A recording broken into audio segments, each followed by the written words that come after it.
everyone, to Bedtime Mysteries with Andreajohnsonbooks. I am Andrea Johnson, your host for this evening, and the purpose of this nightly interlude is to help my audience go to bed with a simple thought. Who is it? My short bedtime mysteries will leave you with many questions. You will always end the evening with something to ponder or decipher. Tonight, we continue with part 5 of Parallel Reflections.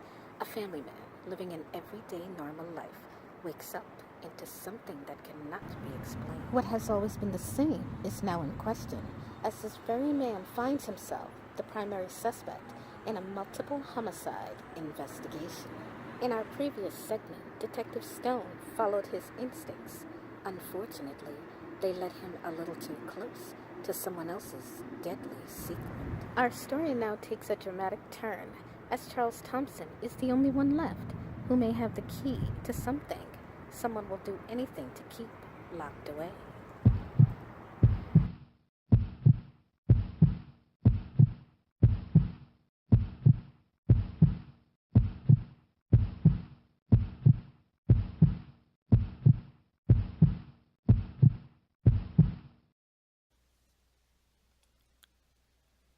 Charles Thompson heard the news of the missing police detective, Peter Stone. Everyone was saying that the man had taken off somewhere, that he couldn't take the pressure of the job anymore. But Charles wasn't buying it. Ever since he saw Brad Foster's face as they'd led him away that day in the station, he hadn't been able to sleep comfortably at night. Something just didn't feel right. His instincts warned him to take his wife and get as far away from the city as possible. But there was one thing that refused to let him go.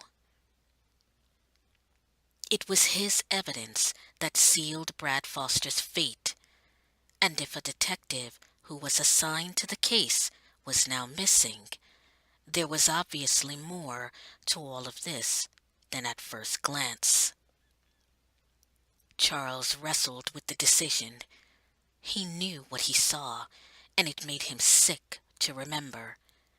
But as he thought back to that fateful night, something kept tingling in the back of his mind.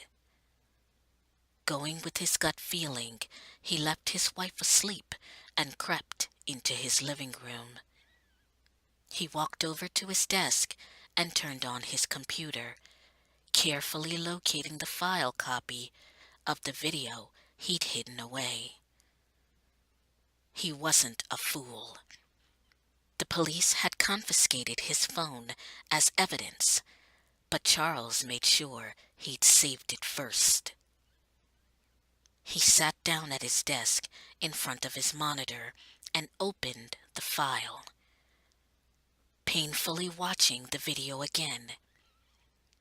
It was all the same, nothing different. Charles cursed silently for putting himself through this horror again.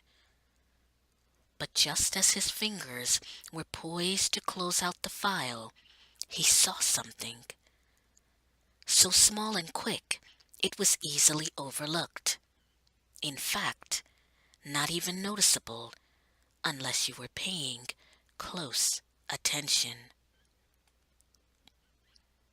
Feeling his pulse pick up pace, Charles painstakingly paused and rewound the video at least 50 times before he had it frozen right where he wanted it to be. His eyes popped out of his head as he stared, not believing, but finally understanding. The video was paused strategically at the few moments between the time when Charles had panicked, thinking Brad had seen him. He tried to hide, swinging his body quickly to the very next window. The camera was braced awkwardly in his hand at the time, leaning against the other glass. Those few moments were so brief because he'd switched the phone to his other hand. But when Charles paused the video, just as the camera was held against the other pane, there was a definite image that was so clear, he wondered how he'd missed it.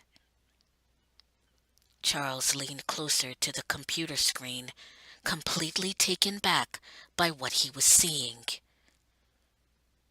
On the monitor, as the camera was frozen on the other window pane, the misty drops on the glass could not hide the very prominent figure that stood in front of it.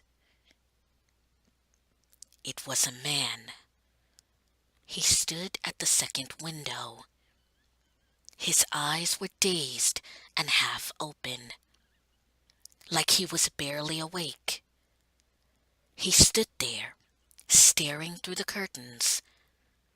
He looked as if he had no idea where he was.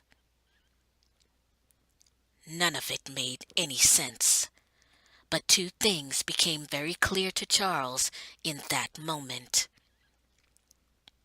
His phone camera had caught a second view that apparently was the real one, because the man standing in front of the other window, his wife very visibly asleep on the bed behind him, was none other than Brad Foster, and his window was closed. The confusion and paralyzing shock was all over Charles' body, but there was now a question that had been answered. Charles didn't know who the man was that murdered those people, or if those people in the video were really the Foster family in the first place. But the man committing those acts definitely was not Brad Foster, which meant that the rumors Brad had been telling the police were possibly true, stating he'd been somehow set up by Clifton Waterworks. But how? How could anyone pull off something of this magnitude? Charles' answer came much sooner than he would have liked. The voice spoke clearly from behind him. I was hoping you'd show us if you had a copy. It just makes our jobs easier. Charles turned around and saw the spitting image of Brad Foster, the barrel of a gun pointed at his forehead. But it was directly next to him that Charles' eyes strayed, his gaze fixed and paralyzed. I'm sorry, sweetheart. The money they offered was really good. You were supposed to leave it alone. Mrs. Thompson held a second gun and a bottle of water filled with green liquid that was dissolving rapidly. Now, be a darling for me and drink this water.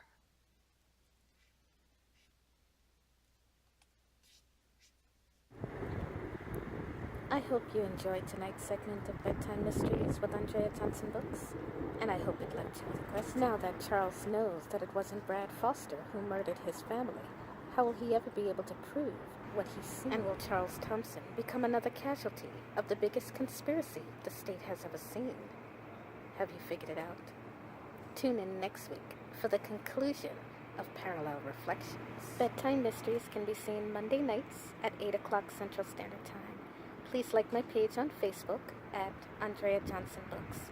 You can also follow me on Twitter at AuthorJohnson78 or on Instagram at Andrea the Creative Author. You can also visit my site at Andreajohnsonbooks.com. I wish you a good night, sleep tight, and don't leave your windows open tonight.